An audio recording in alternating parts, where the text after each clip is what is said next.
Another emergency news conference was called tonight at the Rhode Island State House after hundreds of thousands of Rhode Islanders who have used state programs over the past 8 years have had their private data stolen. Now, this was first, of course, announced last night. State programs from Medicaid to health coverage and food benefits were all involved. And here's what you should do tonight if you think you were impacted. Change and strengthen your online passwords, turn on multi-factor authentication for your accounts, and contact credit bureaus to freeze your credit. If you're on SNAP or RI Works, look up how to freeze your EBT card too, and then bookmark the new state website on the attack. That URL is right there on your screen. We also have it on WPRI.com. Governor Dan McKee says his administration is working to combat the attack. And 12 News reporter Lauren Brill was with the governor tonight. She joins us now with the latest. Yeah, Sheena, Governor McKee says hundreds of thousands of people could have their personal information exposed as early as this coming week. Now, as for who is responsible for paying this ransom or how much it will cost, that's still up in the air. Well, good evening, everyone. A last-minute weekend news conference to address the major cyber attack on Rhode Island government.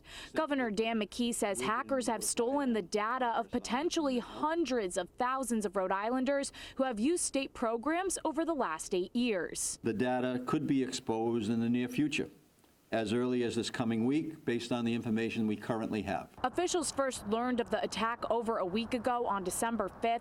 They say an international cyber criminal group breached Rhode Island Bridges, an online portal for obtaining social services such as SNAP, Medicaid, and health insurance through HealthSource RI. At a news conference Friday night, McKee alerted the public, revealing the hacker sent a screenshot of file folders and revealed malware had been put into the system.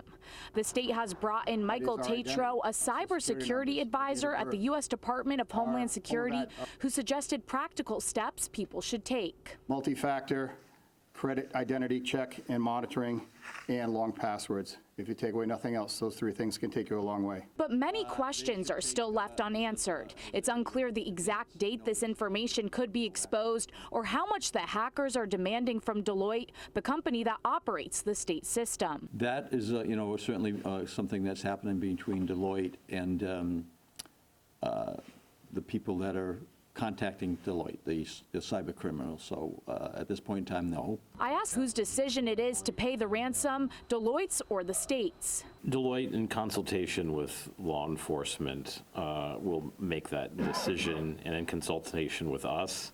A spokesperson for Deloitte tells me Saturday evening they cannot provide any additional information as this is an ongoing investigation. But Deloitte told us Friday that the company, quote, launched an investigation in collaboration with our client and law enforcement officials, going on to say we will continue to work around the clock to resolve this matter.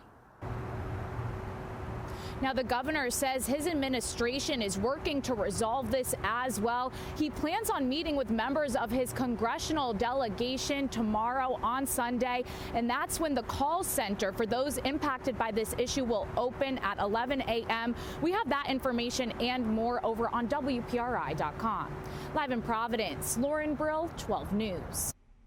And the state will be mailing letters to everyone affected. Rhode Island's cyber attack call center is also there to support you.